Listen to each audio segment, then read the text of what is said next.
नमस्कार. श्री स्वामी समर्थ. स्वामी कृपा या चॅनलमध्ये तुमचे खूप खूप स्वागत आहे. स्वामी तुमच्या सर्व चांगल्या इच्छा पूर्ण करो ही स्वामींच्या चरणी प्रार्थना.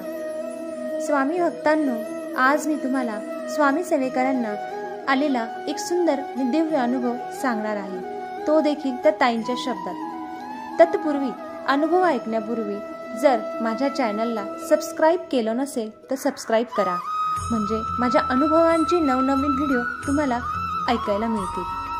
चला तर पुढचा हा अनुभव आपण ताईंच्या शब्दात ऐकूया.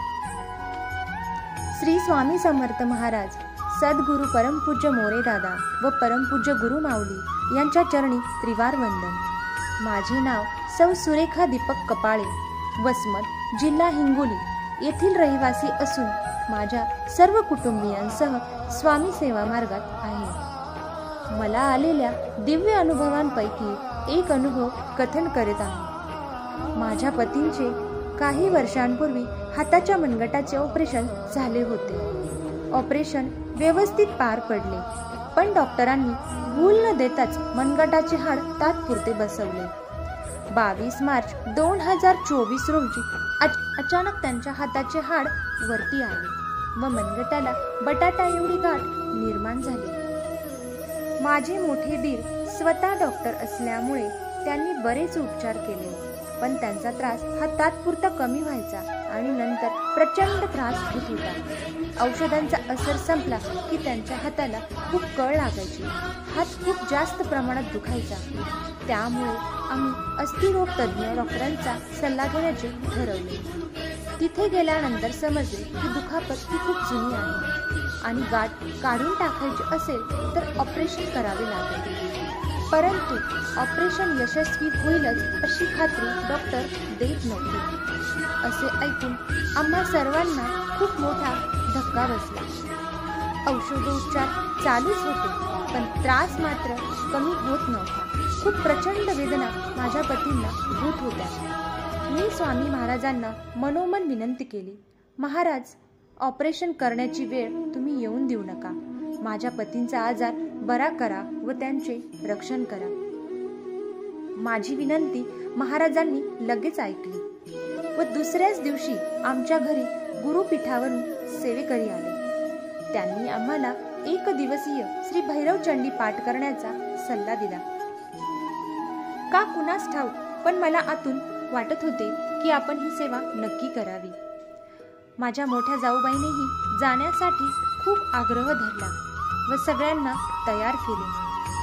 खरं सांगायचे तर ही सेवा मला त्यांच्यामुळेच करण्याची संधी मिळाली. 1 एप्रिल 2024 रोजी आम्ही सहकुटुंब श्री गुरुपीठ त्र्यंबकेश्वर येथे सेवेसाठी निघालो. तेथे आम्ही सर्वांनी मनोभावे सेवा केली. माझे दीर व जाऊबाई यांनी यागामध्ये आम्हा दोघांनाही सामील केले. सायंकाळी आम्हाला गुरुपीठामध्ये आरती करण्याची संधी सुद्धा मिळाली. आरती करत असताना आनंद तर होतच होता, पण पतीच्या हाताची काळजी देखील खूप वाटत होती. ते सांगत जरी नसले तरी त्यांना खूप प्रचंड त्रास होतोय हे मला जाणवत होते. मी तिथे सुद्धा महाराजांना सांगितले, महाराज, आता जे काय आहे ते तुमच्या हातात आहे. आम्ही सर्वांनी भैरवचंडी व यागसेवा सहकुटुंब केली, पण त्या सेवेचं फळ तुम्हालाच द्यावं लागेल. सेवा झाल्यानंतर त्यांना त्रास कमी जाणवत होता, पण लक्षात येत नव्हतं की त्रास होत आहे की नाही. 2 दिवसांपूर्वी माझं सहज लक्ष माझ्या पतीच्या हातांकडे गेलं आणि बघते तर काय आश्चर्य, त्यांच्या हाताला आलेली गाठ ही दिसतच नव्हती.